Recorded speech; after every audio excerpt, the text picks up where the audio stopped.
सत्यनारायण भगवान की पूजा आती, सो मैंने पूरे घर को गैया के गोबर से लीपा। बोले मैया आपके लाला रोज रोज हमारे घर आए, हमारे माखन को चुराकर खाएं।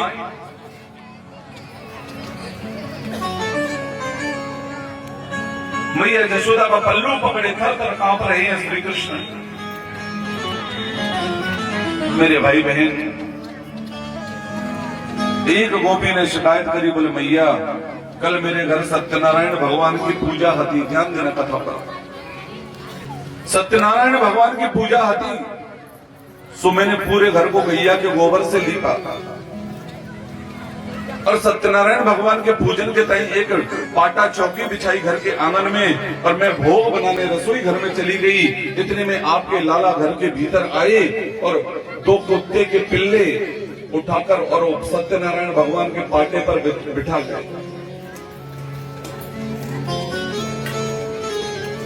मुंह से पूछी, बोले भाभी कहां कर रही है? मैंने कहा लाला आज सत्यनारायण भगवान की जय जय है मेरे घर में।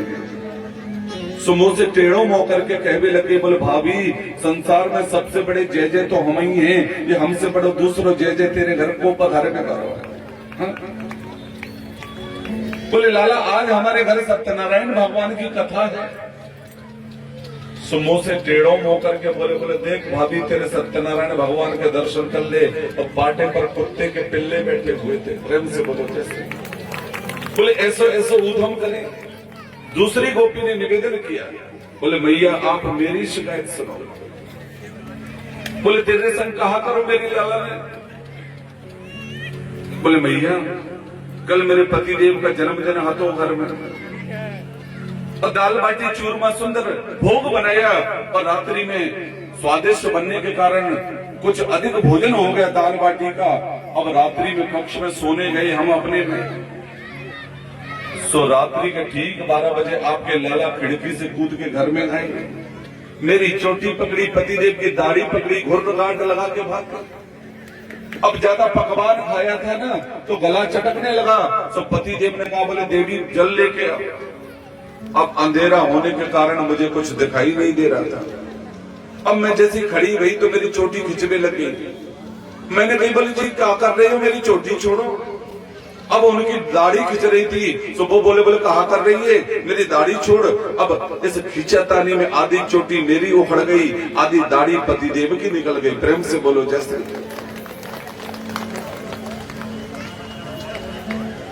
आज मैया यशोदा ने गोपाष्टमी के दिन मेरे भाई बहन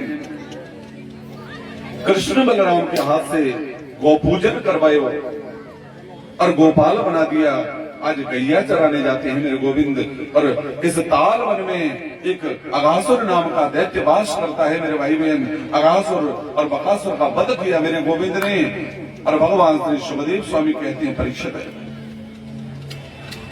एक ग्वाल रोता बिलखता हुआ बाबा नंद के पास आया। नंद भवन में, ध्यान देना बुजुर्ग लोग। इस रोते बिलखते हुए इस गोप ने बाबा नंद से निवेदन किया, बोले बाबा आज मेरी गैयाएं काली देह की ओर चरवे गई, और गलती से इन गैयाओं ने घूंट दो घूंट जलपान कर लिया, और आज मेरी 4 गैयाएं समाप्त हो गई। पास में ही श्री कृष्ण खड़े थे बाबा नंद के। सो भगवान श्री कृष्ण बोल पड़े इस गोप से, बोले देखना बाबा नंद, एक दिन इस काली नाग को इस काली देह से मैं ही बाहर करूंगा। हाँ? रोज गैया चराने जाते हैं भगवान सखाओं के साथ। आज मेरे गोविंद ने अपने सखाओं से कहा, बोले भैया आज गैया चराने की छुट्टी। बोले आज करेंगे क्या हम घर में? बोले एक खेल खेलेंगे। बोले कौन सा खेल? बोले गेंद का खेल। बोले कहां? बोले काली देह के किनारे। ये सबरे भगवान के सखा बोल पड़े, बोले लाला काली देह तो ये मुबारक हो, हम नहीं जाएंगे। बोले क्यों?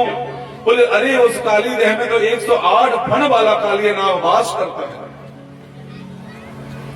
और इस काली नाग के वास करने के फल स्वरूप मेरे भाई बहन जो काली देह का जल है इतना दूषित प्रदूषित हो चुका है कि यदि कोई पक्षी काली देह के ऊपर से उड़े तो वो समाप्त हो जाता है।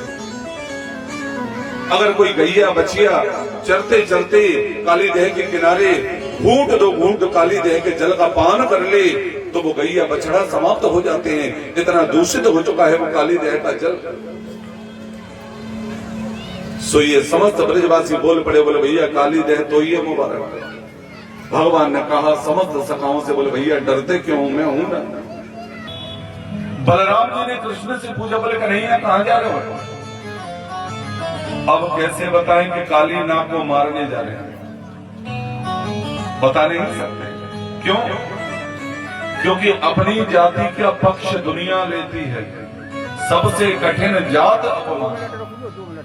क्योंकि स्वयं बलराम जी भी तो शेषावतार हैं और काली नाग को वो मरने नहीं देंगे। तो भगवान ने कह दिया, बोले दादा झई जा रहे हैं, बोले जगह को कछु नाम तो होगो।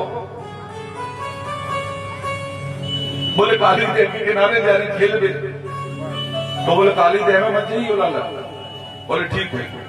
तो सब सखाओं को लेकर भगवान काली देह के किनारे पहुंचे। भगवान के जितने सखा हैं मेरे भाई बहन, उन्होंने पहले ही भगवान से कह दिया, बोले देख कन्हैया अगर गेंद काली देह में चली गई तो ये लायक देनी पड़ेगी, ये शर्त मंजूर हो तो ही खेलेंगे। और भगवान तो ये चाहते ही कि ऐसा माहौल बने कि मैं काली देह में कूद जाऊं। काली देह में आए। सो महाराज ये टोल मारा तोष ने, सो गेंद आई प्रतोष के पास। प्रतोष ने टोल मारा सो गेंद गई संतोष के पास। संतोष ने टोल मारा सो गेंद गई महाराज श्रीदामा के पास। श्रीदामा ने टोल मारा सो गेंद आई कन्हैया के पास। और कन्हैया तो चाहते ही थे, तो ये टोल मारा सो गेंद गई काली देह में। अब तो ये सब ब्रजवासी चिढ़ा रहे हैं लाला। बोले कन्हैया गेंद गई गुड़ खाए में, गेंद गई